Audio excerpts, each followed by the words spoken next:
Bueno, terminamos, chicos, la parte teórica y pasamos inmediatamente a las preguntas del ciclo ordinario virtual 2018-2.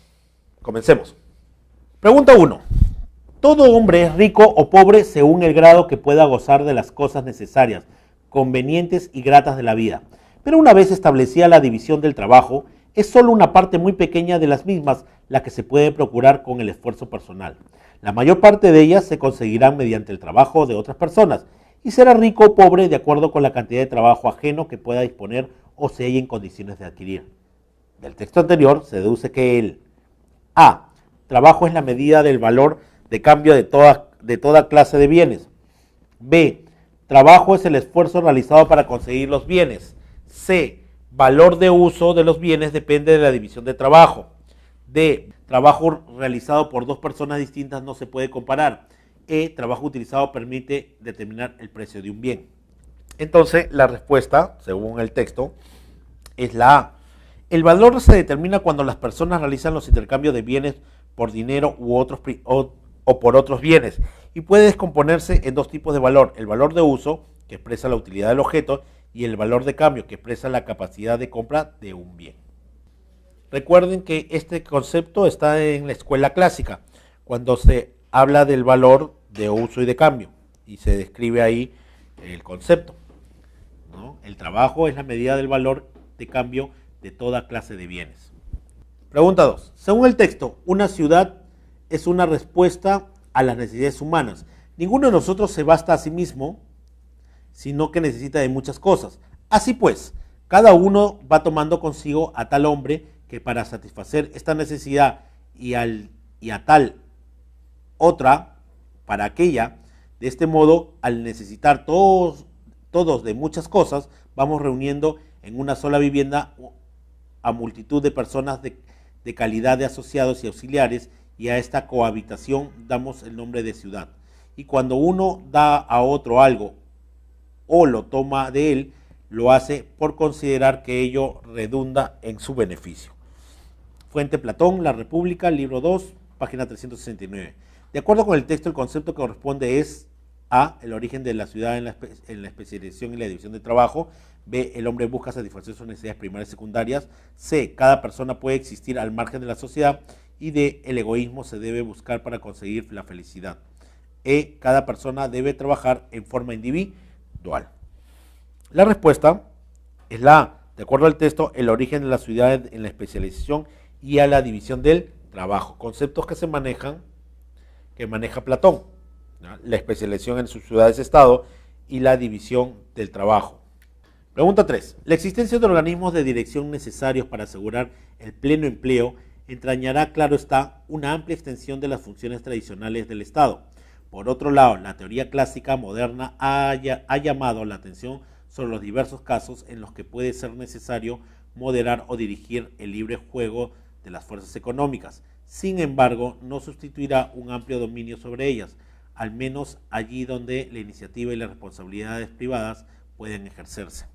Fuentes: J.M. Keynes, John Maynard Keynes, Teoría General del Empleo, del Interés y de la Moneda, 1936. Del texto anterior se puede deducir que A. Se debe respetar el libre juego de la oferta y la demanda. B. La intervención del Estado en la economía es necesaria. C. Debe incentivarse la ganancia empresarial. D. El Estado distorsiona el libre mercado. E. Toda acción empresarial beneficiará a la sociedad. Entonces, viendo un poco la respuesta es la B. La intervención del Estado en la economía es necesaria. Sí, sale del texto, pero ya tienen que dar una respuesta parecida porque es parte del libro de John Maynard Keynes, y una de las cosas principales que propone Keynes es la intervención del Estado en la economía de ser necesario, ¿no? 4. Para muchos economistas, el comercio es el plano más alto de la economía. Si las exportaciones son mayores a las importaciones, el saldo llegaría en dinero al país, incrementando la riqueza nacional. Lo que le interesa era lograr un saldo positivo en la balanza comercial, un instrumento que es usado hasta nuestros días. Asumía que si se lograba vender al resto de los países más de lo que se les compraba, la economía enriquecía. El texto anterior corresponde a la escuela A, mercantilista, B, fisiócrata, C, clásica, D, socialista, E, medieval. Y una rápida mirada, podemos determinar automáticamente que hablamos de los mercantilistas. ¿Por qué? Los mercantilistas aspiraban a lograr una balanza comercial siempre favorable y para ello implementar una política proteccionista que contribuyó notablemente a la expansión de la manufactura. Es decir, tú no me podías vender un producto que yo ya producía. 5. Si el precio excede la cantidad del valor del artículo o si el artículo supera el precio, se destruirá la igualdad de la justicia. Por lo tanto, vender una cosa más cara o comprarla más barata que su valor es en sí mismo injusto e ilícito. Sin embargo, el justo precio de las cosas no está determinado hasta el punto de la exactitud, sino que consiste en una cierta estimación. El precio de un artículo cambia según la situación, época o riesgo al que está expuesto a trasladarlo del lugar o al hacer que lo trasladen. Ni la compra ni la venta, según este principio, son injustas. Adaptación de Santo Tomás de Aquino, Suma Teológica, parte 2 de 2, cuestión 77.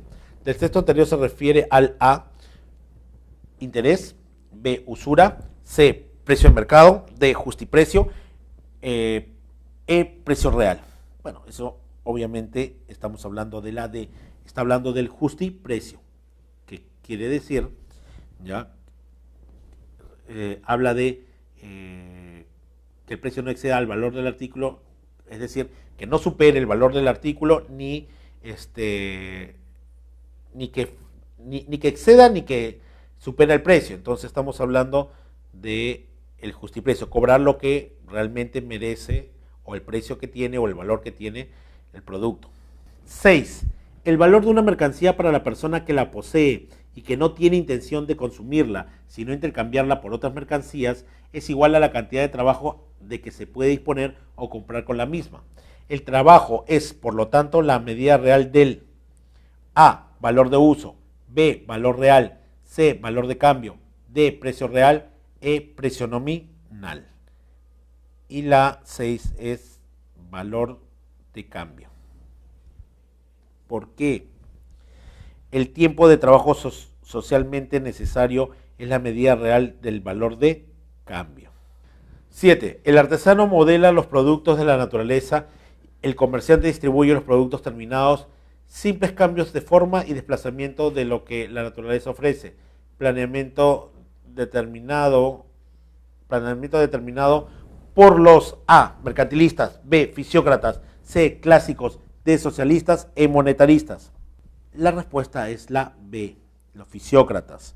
¿Por qué? En los fisiócratas los artesanos solo transforman lo que la naturaleza generaba.